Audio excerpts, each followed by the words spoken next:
Welcome to the Athletic FC podcast with me, Ayo Akinwolere. Arsenal's European journey is over. So where does this leave Arteta's process? And why can't Arsenal get it over the line? So here with us today, we have our Arsenal writer, Art De Roche, tactics writer, Liam Tharme, and Phil Hay from the Athletic FC newsletter as well. Now, I look at that match against PSG. Are those missed chances just more symptomatic of, I guess, how Arsenal have performed all season as well? Yeah, I'd say part of it is also just, I think everything caught up with them in that moment.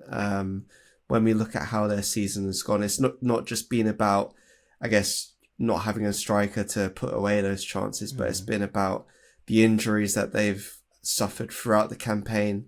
Odegaard got injured in September. Then that was followed up by, I think, Calafiori and Timber. Gabriel had minor injuries as well. Then you have the big one with Saka, Jesus, Havertz, and then Gabriel Magalhaes. So I think all of that's probably just come and built up to this moment. But then when you look at the two ties as a whole, those moments, I think you've seen, especially in that second leg, I think when you kind of get to that wall so often and you're hit by the same thing, which is Donnarumma, you kind of start to think maybe this isn't your night, and it proved that way. So I think you saw just, a lot of the stories that have come through this season. You just saw the same story again in Paris. Yeah, this wasn't your night. That was the feeling I sort of felt, Phil, after Arsenal couldn't really bury it after the first, 20 minutes of dominance. And I guess, you think about the ebbs and flows of a football match, getting a goal that early on just resets that match. And unfortunately, you sort of felt that after that, you let PSG back into the match and Arsenal end up sort of chasing the match inevitably. How did you see it that when Arsenal couldn't get it over the line those first 20 minutes, did you feel like the inevitable was going to happen? Well, if you think about how wobbly it got for PSG after Saka scored in the second half, and it did get wobbly, there was just a few minutes of panic leading to that big miss from Saka.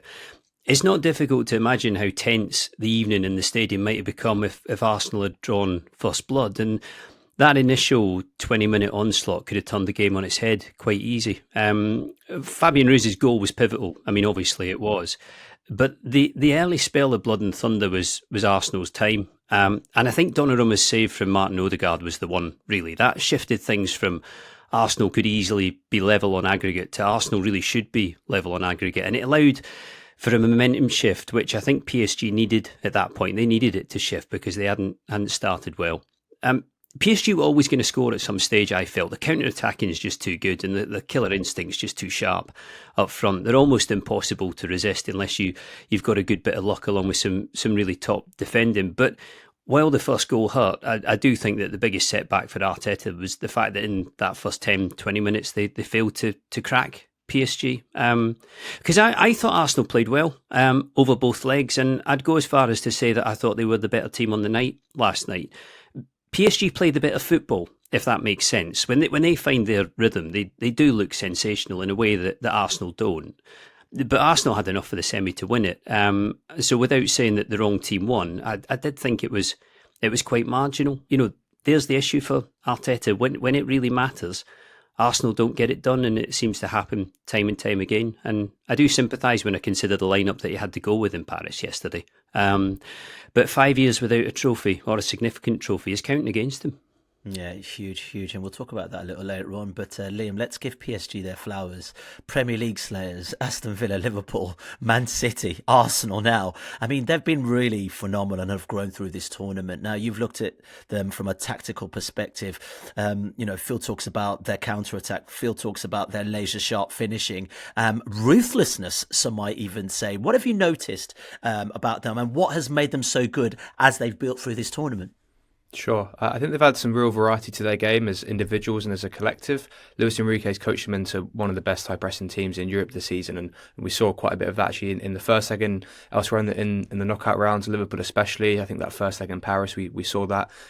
Here they showed they can play the other side of the defensive game of sitting in a bit more, hitting them on transition. There's not really a side to their game now that they can't really do. They can play through teams, carve them apart. We saw that with identical goals at the Emirates and at Liverpool in terms of the way they played through the press. So So yeah, there's not sort of an outstanding weakness, which I think is a really big strength. You're looking at a team who I think for 5 or 6 seasons between 2017-18 and 2022-23 didn't win both legs of a Champions League knockout game. They did make a final in that time, of course, when it was the single leg era, but to have done that now, this is the third time in the last 2 seasons under Luis Enrique, they've actually won both legs that historically PSG have had, and are trying to shake these connotations of being a team that could collapse, could wobble, at times would need comebacks, or could win a first leg of a knockout game and would lose the second one.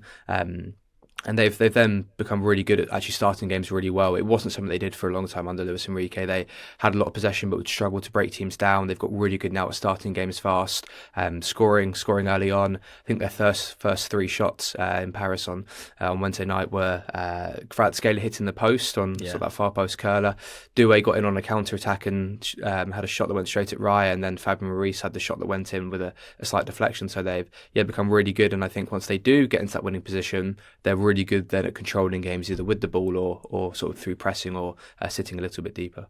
Yeah, there's something interesting we were talking about just before we started the pod, that PSG have scored inside their opening 12 minutes of all 3 of their knockout games. You think about the Dembele goal against Arsenal at the Emirates, just to sort of set the tone, Liam, especially as they're away from home. I mean, how important has that been for them in the knockout phases?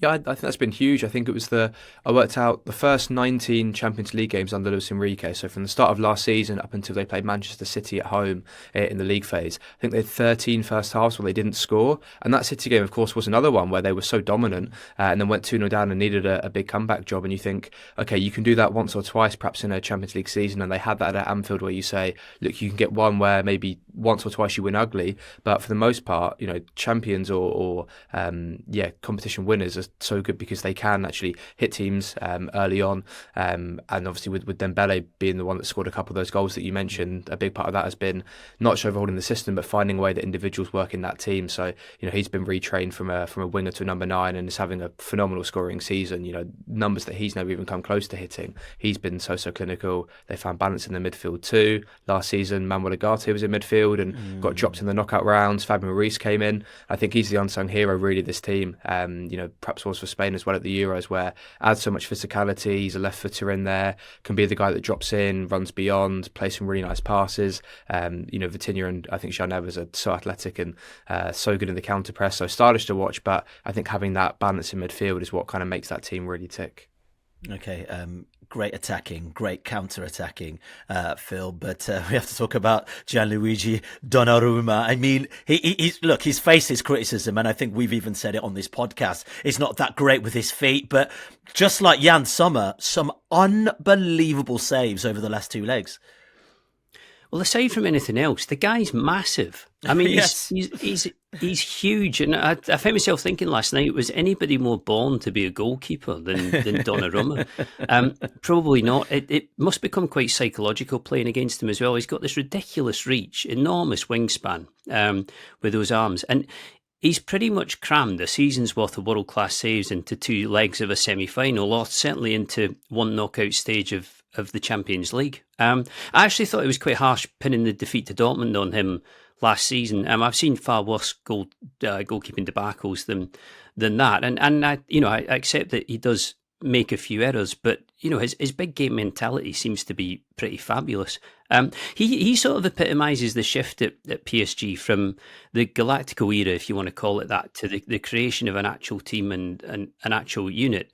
I mean, he was on the scene when Messi, Neymar and Mbappe were all being crammed in up front, but Luis Enrique's focus on the collective, a technically exceptional collective, has let far less fashionable players sign. It was really interesting listening to what Liam was saying, his observations about them, and I've kind of noticed with PSG that they don't seem to suffer when they have to interchange players. Like Dembele missing last night didn't seem to affect their attacking flair or the flow in a big way.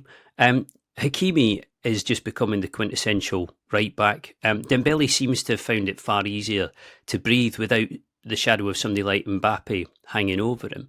And I guess this is how you build a side, isn't it? Not just by splurging on Neymar and Messi. Kind of weird things happen with them actually. Like in that Galactico spell, they were quite difficult to love.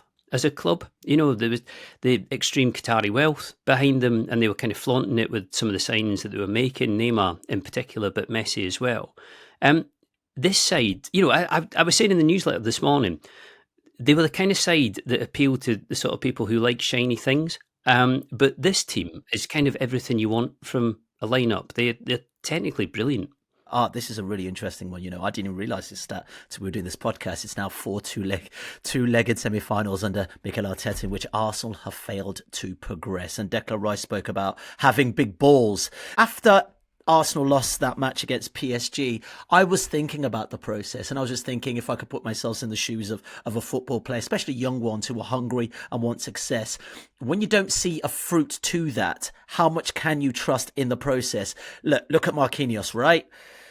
At least you can say he's got some sort of trophy in the French league, and they keep winning it. PSG keep winning it, right? So there is some silverware there. This is a new coach. This is a new manager. They're looking like they're going to win the treble at some point this season. How hard is it to trust the process when it's hard to see the fruit bearing? Yeah, I think when you look at how certain Arsenal players have spoken in this Champions League run, so I'm talking about William Saliba, Bukayo Saka, they're both players whose contracts run out in 2 years, 2027. So you're looking at that period as, from an Arsenal perspective, you want them to, I guess, re-sign for longer term deals because they're players that deserve to be playing for the best clubs in Europe / the world. And I think those guys have both said that they want to win with Arsenal, and they want to win with Arsenal because they don't want their period at Arsenal to almost be forgotten about because they haven't won something. Because you can have, I guess, a great time at a club, but your legacy is what you win there. And I think from that perspective, you can see that they still believe in what's going on at Arsenal, but the big thing is having something tangible to hold on to.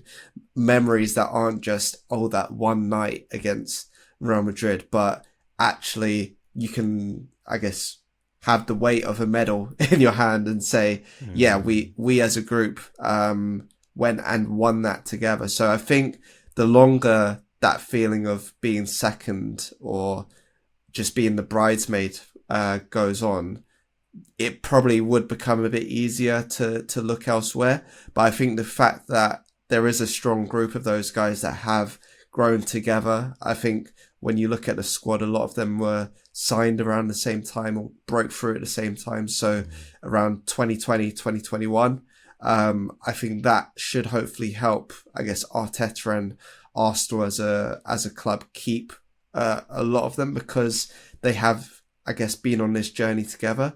But I think when you look at it from the outside perspective, it then becomes a bit tiresome when you're always having to think of, okay, next year. There's only so many times you can say that before it starts getting old. And I think for some people, especially from a fan perspective, it probably already has got a bit old. So you look at the summer and you think, okay, you have to go big again because last summer, and I'm sure we'll get onto this, you probably look at that as the first time Arsenal had maybe not a back step, but a sideways step in what they were doing off the field. And you've seen that it's kind of come to this result now. Yeah, Liam makes a really good point. I like that phrase. Maybe it's getting a bit old. And I wonder if you could give us any insight from a tactical perspective or have our Arsenal have played under Arteta. Are they getting better? But also, I look back at the first leg of the PSG match, when things weren't going their way, it seemed like this team sort of went back to the same old pinging it to the back post, hoping someone can get a header in, something that worked for them in the past, but doesn't necessarily work for them when the game is different against a different opposition. Yeah, I think they've lent more into that element of building on the super strengths rather than being adaptable. Perhaps that's something we've seen more with Liverpool this season, where they've looked very different in games. Arsenal perhaps use their strength, and when they're really good, there's a reason why they can beat teams 4-5, 6-0. They can really put a team away. And I think that's got them, and it's tricky because that can get you to this point really well. And sometimes there's a difficult discussion to be had about, well, how do you then make that next step? You might need to change things, and the squad depth part I think is huge as well. That sort of Art mentioned and brought up injuries. That maybe that's also partly down to the style. We're seeing, some of the high pressing teams that are really starting to suffer with the volume of games that they're having. There's a lot of success to be had. I find it hard to be too critical of a team that have made semi-finals of, the Champions League. That have been so good for so long in the Premier League. And Arteta made that fair point of saying, look, 2-3 years ago, no one expected us to be there. So it's amazing how that bar very quickly kind of moves up. And it's tricky because you can very easily, I think, lose all that as soon as you start to try and move away from it. But they are a team that does need to evolve more in attack. Look, it's one of the best defensive teams. It was in the Champions League group stage, or league phase, sorry. It has been in the Premier League for a long time now. It's going forward there. Their goals have dropped off a cliff this season. Partly that is, if you look at sort of the underlying numbers, the expected goals, that they were big overperformers in the past couple of seasons. They were really clinical. You expect some kind of regression, and I think that's one of the things you can add to Art's list where he talks about things kind of catching up with them. That's another where they've maybe been a little bit more wasteful. You think of some of the chances last night, that Saka one from the low cross where he somehow puts it over the bar.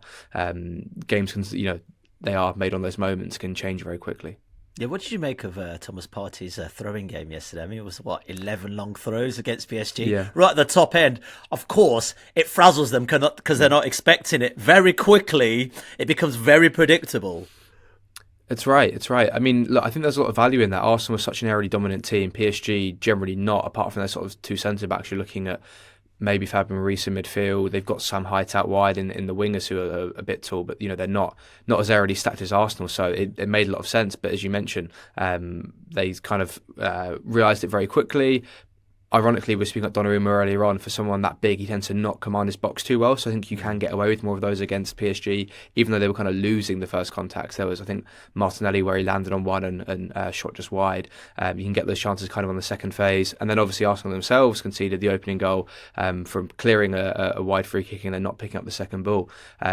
So it's very tricky because, there's quite obviously an alternative universe where we're having a very different discussion because one of those chances has gone in early on, right? So it's hard to base the process too much purely on the outcome. And I think part of the issue as well has been, and maybe Art can speak more on this, is how maybe a bit weaker they've become defensively at set pieces this season. They've been okay going forward. I think they've hit a bit of a plateau in terms of how well those in-swinging corners tend to work. But look, there was value to it. As you mentioned, a shock factor to it. I think it's hard these days to actually surprise teams in terms of the things you can come up with. And with injuries, with not a huge number of attacking options and cards to play, sometimes you do need something a little bit different like that. And that's an interesting one with the injuries, Phil. And I wonder if that's part of it as well in terms of, how maybe Arsenal and Arteta are finding it hard to get over the final step, or that hardest step is that, is there an argument that the personnel aren't quite there for that final step when you get to these stages of a tournament where it's all about those fine details? It's a factor, definitely, but it's not as if Arsenal and Arteta haven't spent, year after year. Whether they've done enough in the right positions is a moot point and something that I'm sure we're gonna discuss. And you can't pretend that the injuries aren't just generally an issue across football as a whole. There have been plenty at Manchester City. PSG weren't able to start with Dembele last night, and I get that's one player. But that's what good coaching and good management involves, is building a squad where the players are interchangeable and you don't feel... Obviously, injuries pile up to a certain level, then you really do have to scrape the barrel and it becomes problematic. But as a whole, you should be happy enough with your squad that you do feel that you can swap players in and out and it doesn't disrupt you massively. And I think that is the story of what we're seeing at PSG at the moment. I mean, Arsenal were unlucky last night. I think that's fair to say. And the Thomas Partey long throws became monotonous and repetitive. And they are that sort of weird weapon. I saw Rafinha taking them at Leeds United, if you can believe that. It was a pretty short-lived thing, and a surprise to everybody. But it is a weapon. But it does, I think, speak to what Liam was saying about just that lack of attacking variety up front, or variation in the play that needs to change. I mean, the miss from Saka would have shaken things up in a big way, but at the same time, I feel like the weight on him in that team is excessive. Too much is being asked of him, and when the summer comes around, buy a 9 for goodness sake. It's staring them in the face, and I don't think they can go beyond this window without doing it. Yeah, and I think that context is also important. he's done a pretty decent job in clearing out a squad, rebuilding a squad, and trying to make them competitive. But I mean, that's Champions League back to back, right? That's also semi-finals back to back in many respects. How would you class this season, though? Real talk. How would you see this season? Is it successful? Is it progression? I mean, what kind of words can you throw in just to get a sense of what it feels like? It's really difficult because I feel like there was a point in the season where just as myself viewing Arsenal, it got really, really tiresome at one point. And that was just when the Premier League, you knew the Premier League had gone to, I guess, Liverpool, and the Champions League didn't seem like an attainable kind of goal that it became to be. And then once you beat PSV 7-1, you go on to beat Real Madrid. That's when the Champions League started to seem a bit more realistic. And I think everyone was probably hanging their hats on that to save Arsenal's season. And it hasn't. But what I would say is in Europe, there's definitely been an improvement because they've been a lot more consistent, both home and away, in the Champions League. So that's been something that you can kind of view as a tangible step forward. That's been in the league phase and in the knockout stages.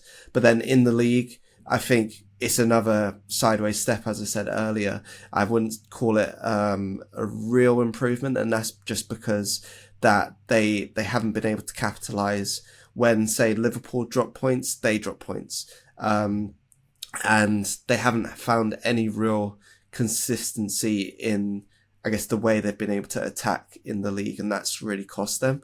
On Phil's point on the number 9 situation, I think it goes beyond just the 9, if I'm being totally honest. I think, obviously, if they had a striker, maybe they'd be more naturally inclined to be in a position when Saka's putting the ball across the 6-yard box to tap it in.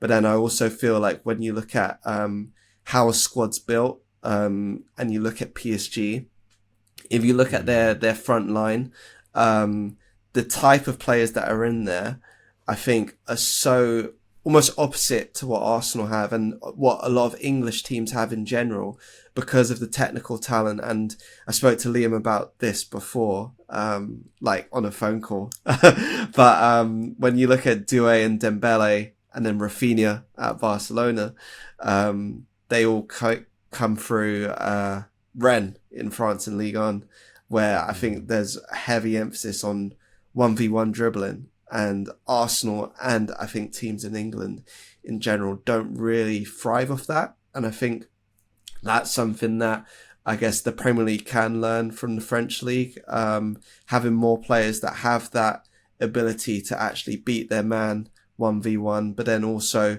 having an end product with that too.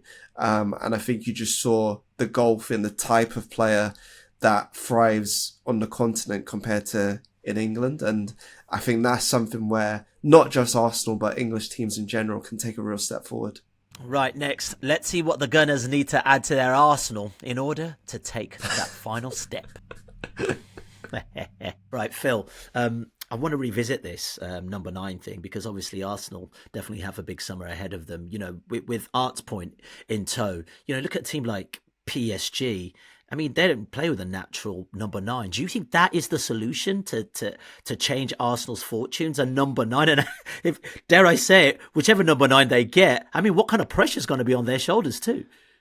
They're structured in a different way, PSG, though, aren't they? The way they approach football is different. I mean, dare I say that they're braver in the style of play than Arsenal and braver than most as well. But it's funny how things look depending on where you sit and depending on the point in time. Because if I think back to pre-Christmas, and we were writing about PSG in the newsletter, there was the general theme was, where is this project going? Because it doesn't seem to be working, and they've got rid of all the big names, but it isn't really knitting together. And then suddenly you find yourself sitting, thinking and talking about them as probably the best team in Europe and definitely with the most balanced midfield. And when with that attacking line, which is just so fluid and so dangerous.